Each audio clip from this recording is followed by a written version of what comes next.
അതെ അതെ KK2 അത് ഏത് മാസമാണെന്ന് അറിയില്ല, കാരണം കൂലിയുടെ ഷൂട്ടിംഗ് കഴിഞ്ഞിട്ട് വേണം.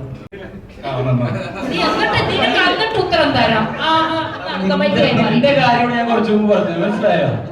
ഓരോ ആഴ്ചയും സിനിമയെ പ്രോത്സാഹിപ്പിക്കുന്ന ആൾക്കാരാണ് ഫസ്റ്റ് പാർട്ട് കാണാം, എന്നിട്ട് സെക്കൻഡ് പാർട്ടിനെ പറ്റി നീ ചോദ്യം കണ്ടിട്ട് നമ്മളോട് പറയാം. അടുത്ത ഇന്റർവ്യൂവിൽ ഞാൻ ഇതിന് ഉത്തരം തരാം. ഓക്കെ? ഓ എനിക്ക് വയ്യ. Thank you. ഇതിനു മുമ്പ് നന്നായിട്ട് അഭിനയിച്ചിട്ടില്ല എന്നല്ലേ ഞാൻ പറഞ്ഞത്? ആ പറയടാ. ഓ ഒരു എഴുത്തുകാരന്റെ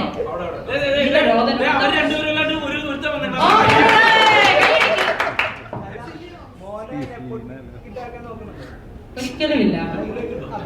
അതോ ഇത് അത് അമ്മല് പിടിച്ച് കയറ്റി നിർത്തിയത് എന്റെ പൊന്നു മോനെ. ഞാൻ എന്റെ അച്ഛനോ അമ്മയോ ആരും സിനിമയിലില്ല, ഞങ്ങളുടെ കുടുംബത്തിൽ ആരും അഭിനയിക്കൊന്നുമില്ല, ഞാനെത്തിയില്ല. ഇതൊരു ഭാഗ്യമാണ്. എന്തോ എല്ലാരും എന്റെ ഇങ്ങോട്ടല്ലേ? ആ അതെയാണ്, ഒറ്റയ്ക്ക് ആർക്കും വഴി ഉണ്ടാ പറ്റില്ല. സൈഡിലാണ് ചേച്ചി അതിന്റെ കൂടെയുള്ളതെല്ലാം കൂടി ചേർത്ത് പറയണം. ഒറ്റയ്ക്ക് വഴി വെട്ടി വേണം ക്യാപ്ഷൻ ഇടാൻ. അടുത്ത ചോദ്യം വേറെ ചോദ്യം.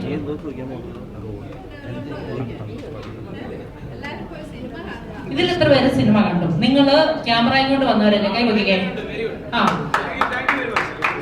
എനിക്ക് നിങ്ങളോട് ഒരു കാര്യം പറയാട്ടെ. നിങ്ങൾ ഇന്റർവ്യൂവിന് വരുമ്പോൾ അല്ലെ ഞങ്ങളോട് ഒരു ചോദ്യം ചോദിക്കുമ്പോൾ അതിന് കേക്ക് അതിന് മൊത്തം കേൾക്കണം, ഇടയ്ക്ക് കയറി കേൾക്കണം.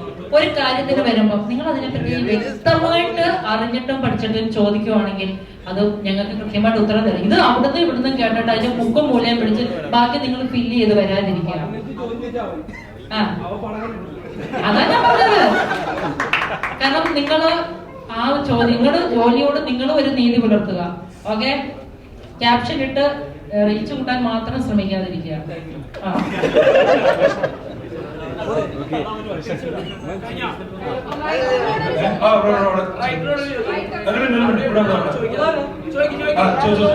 എല്ലാവർക്കും ആവേശമല്ല. ചോദിക്കട്ടെ, പോരട്ടെ. പറഞ്ഞു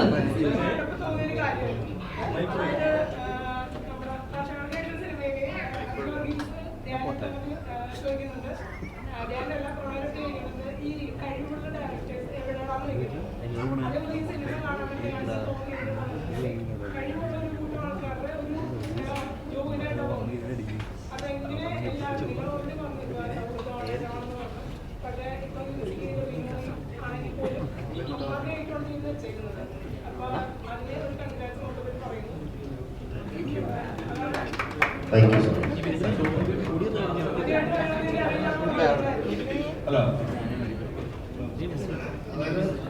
ശരിക്കും ഒരു കഴിവ് ഒത്തിരി പേര് പറയുന്നുണ്ട്.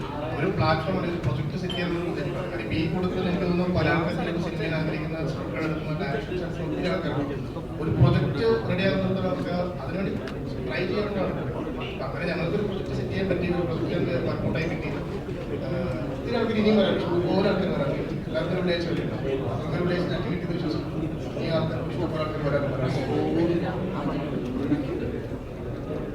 ഓരോരുത്തർ എണ്ണീക്കാൻ തുടങ്ങി വിശക്കുന്നു തോന്നുന്നു. അതുകൊണ്ട് അവന്മാര് അവിടെ പോയി നിൽക്കും, ക്യാമറ മാത്രം ഇവിടെ കാണും, നമ്മളും കാണും. അതുകൊണ്ട് വേറൊരു കാര്യം, പുതിയ ആൾക്കാരെ കുറിച്ച് ചോദിച്ചുകൊണ്ട് പറയാം. ഇങ്ങനെ ഒരു സിനിമ വന്ന് നല്ലൊരു ഒപ്പീനിയനോടുകൂടി ഈ സിനിമ ഓടുമ്പോൾ പ്രത്യേകിച്ച് ഈ സിനിമയ്ക്കുള്ളൊരു പ്രസക്തി എന്ന് പറയുന്നത് എപ്പോഴും ഒരു ഇൻഡസ്ട്രിയുടെ വളർച്ച പുതിയ പുതുമുഖങ്ങൾ വരുമ്പോഴാണ്. ആർട്ടിസ്റ്റുമാരാവാം, ടെക്നീഷ്യൻസ് ആവാം, ആരും ആവാം. ഈ സിനിമയിലൂടെ പുതിയൊരു പ്രൊഡ്യൂസർ വരുന്നു, റീ റെക്കോർഡിങ് ചെയ്ത ആൾ വരുന്നു, പുതിയ റൈറ്റർ വരുന്നു, എസ്റ്റാബ്ലിഷ്ഡ് ആവാൻ വേണ്ടി ഒരു ഡയറക്ടർ വരുന്നു. ഇത് തന്നെയാണ് എനിക്ക് തോന്നുന്നു ഈ സിനിമ മലയാള സിനിമയ്ക്ക് നൽകാൻ പോകുന്ന ഒരു പോയിന്റ് എന്നാണ്. Like newcomers are coming and അതെപ്പോഴും ഇൻഡസ്ട്രിക്ക് വളരെ ഹെൽത്തിയാണ്. സോ ദാറ്റ് ഇസ് ഗുമസ്തനെ കൊണ്ട് Gumasthan will be a launch for lot of new people. അതൊരു നല്ല കാര്യമാണ്. ചിത്രീകരണം അടുത്ത വർഷം ആരംഭിക്കുമെന്ന് കാർത്തി കഴിഞ്ഞു. അതെ അതെ KK2 അത് ഏത് മാസമാണെന്ന് അറിയില്ല, കാരണം കൂലിയുടെ ഷൂട്ടിംഗ് കഴിഞ്ഞിട്ട് വേണം. ഡീറ്റെയിൽസ് കൂലി കഴിഞ്ഞിട്ട് റിവീൽ ചെയ്യുന്നുണ്ട്. ആ ഷോർട്ട് ഫിലിമിന്റെ ഇതിനു മുമ്പ് ഒരു ഷോർട്ട് ഫിലിം എല്ലാം റെഡിയാണ്. അതിന്റെ റിലീസ് ഡേറ്റ് ഒന്നും പറഞ്ഞിട്ടില്ല. ഗുമസ്തന്നൂരിന് ശേഷം അതുണ്ടോ നേരെ കണക്ട് ചെയ്താണ്, അല്ലെങ്കിൽ നീയൊക്കെ കൈതിട്ട് മാത്രം എടുത്തു.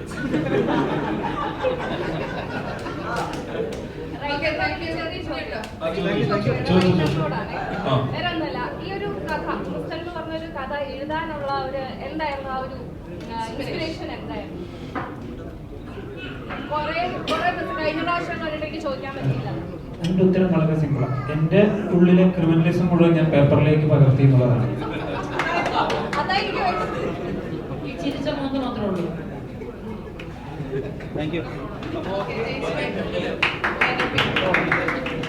അപ്പൊ താങ്ക് യു എല്ലാവരും. Thank you so much.